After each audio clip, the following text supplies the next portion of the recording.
The Truth of Girls. Hi everyone, it's Sonia here.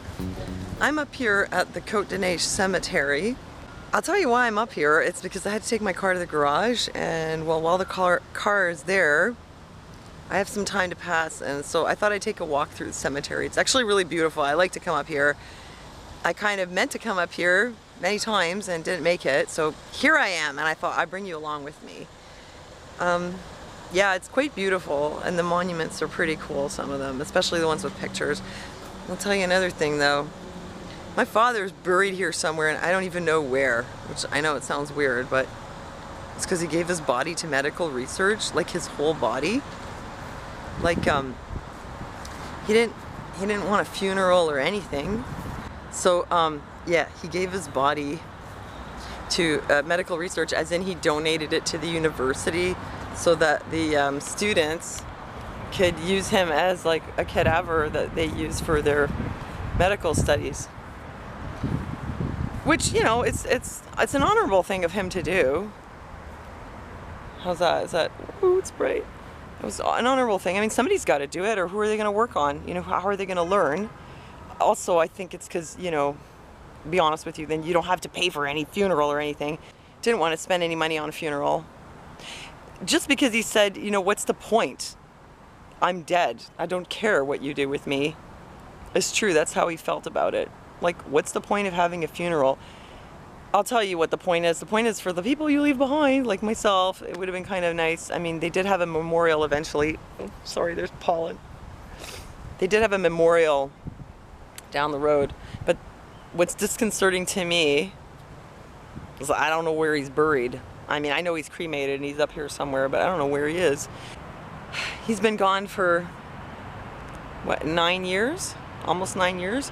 And one day I just realized, you know, I don't know where my dad's buried. It's like sad. There's something weird about it. I mean, I know when you go to visit someone's grave, they're probably not there, like they're probably not listening to you. I don't know, maybe they can hear you. I don't know, but probably they're just up in heaven. But somehow, when you go visit the grave, it's good for the person doing the visiting, you know what I mean? Anyway, so my dad's up here somewhere, but I don't think I'm going to be able to find him. Whatever, I don't want to be a big downer, but let's just say I don't know where he is. And now my mom's going to do the same thing too when she passes. So yeah, one of these days I'm going to find out where my dad is buried. And the other thing is, yeah, check it out. Like, we have a really cool, beautiful cemetery here. It's very calm, and what I really like is when they show the photos. Example, I'll show you this one. See here? You know, you see this grave, and it's just like, this is all that is left to mark this person's existence.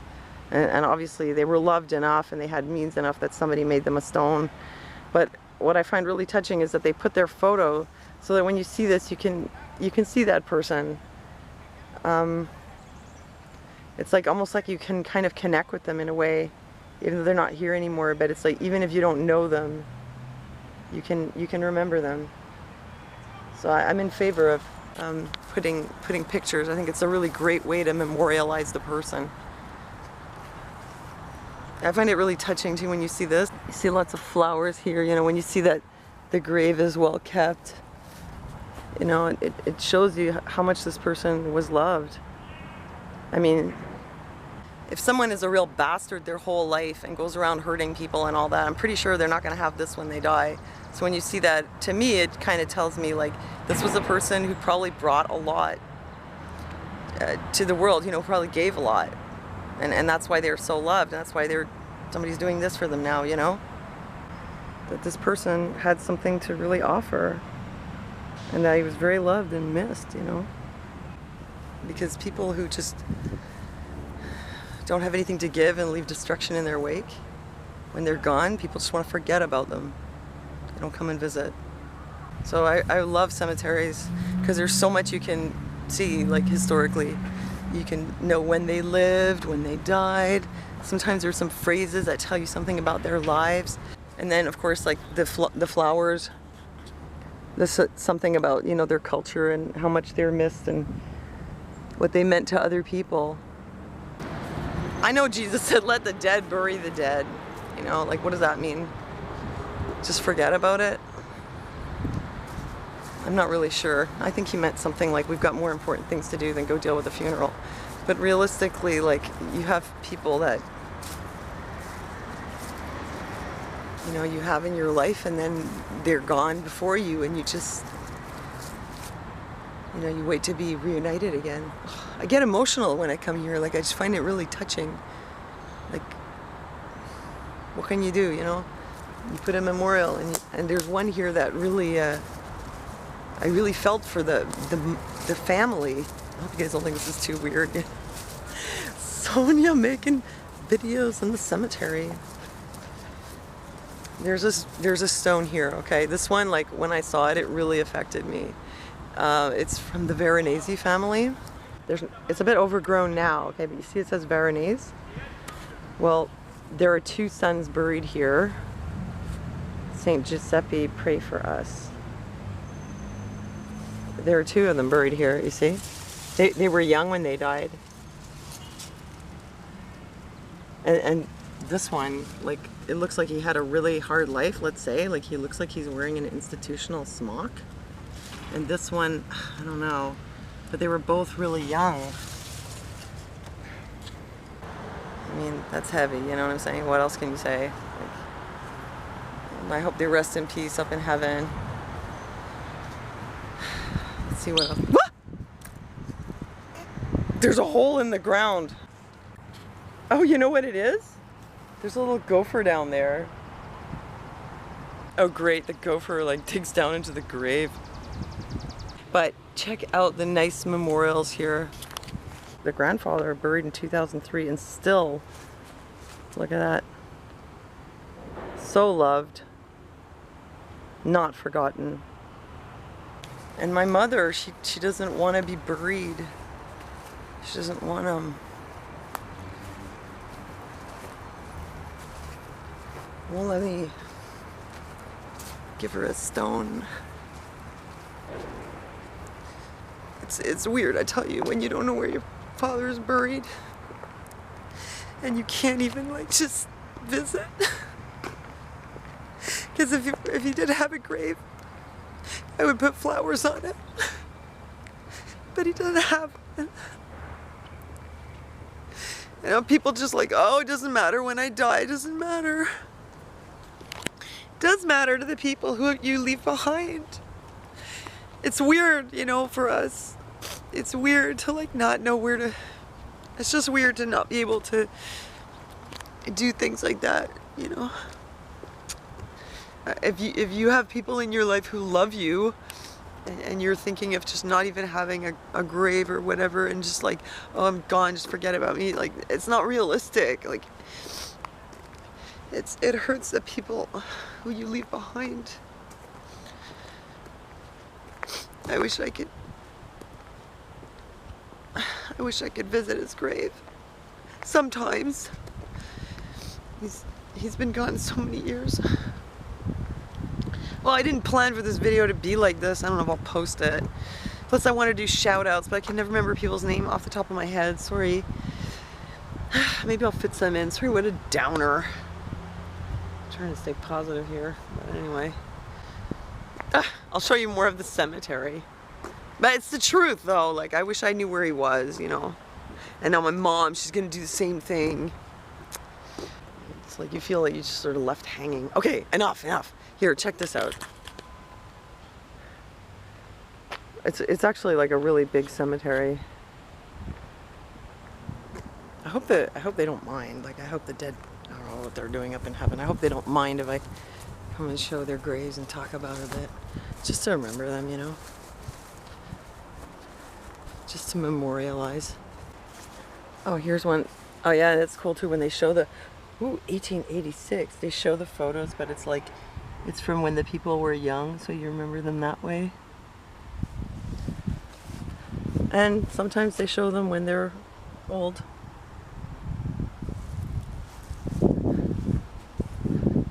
Oh, mosaic. Interesting. There was a grave over there which was open. I don't know why. It was not a new grave, but anyway, it was open. I went to look at the stone. And it said in French, Dieu prête la vie et Dieu la reprend, which means the Lord giveth and the Lord taketh away. But you see, in French, it's not the word give that's used, it's the word lend. Il prête la vie, like he lends you life, you know? Kind of makes you think, eh? It's like it's on loan from God. Kind of different way of looking at it, right? It's not like it's my life. It's like the life is loaned to you temporarily and then returned. Kind of makes you think, eh? Like, you know, when you borrow something, usually you try to take good care of it, right?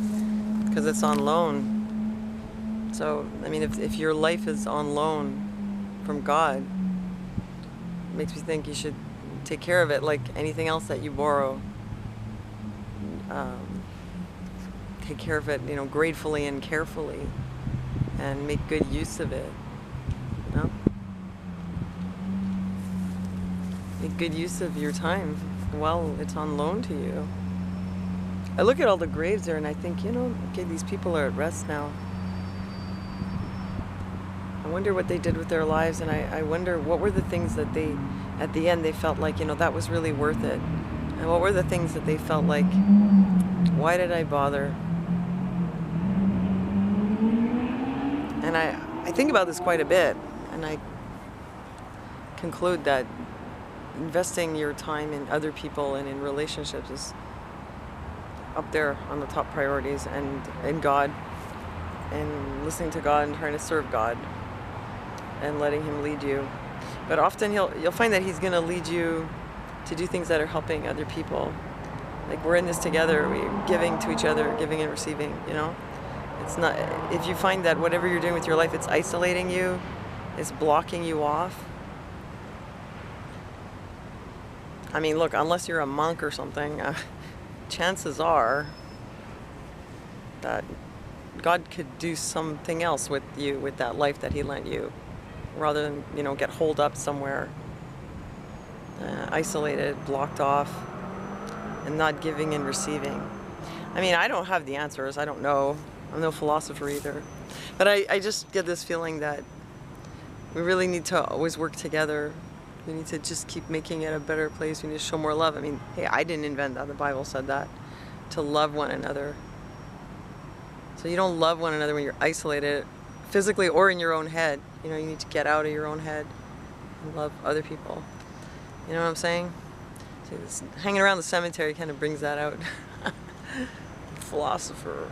You know, I was lying there on the tombstone, having a cigarette, and I just thought, I'm pretty sure that there's nobody in here who thought I should have stayed up watching more late movies, if you know what I mean. But anyway. And my dad does have a grave somewhere. It's like in a communal grave. I have to find out where it is. He's like, it's a communal plot for the cremation. And I should find out where it is, because I would like to bring him some flowers, you know.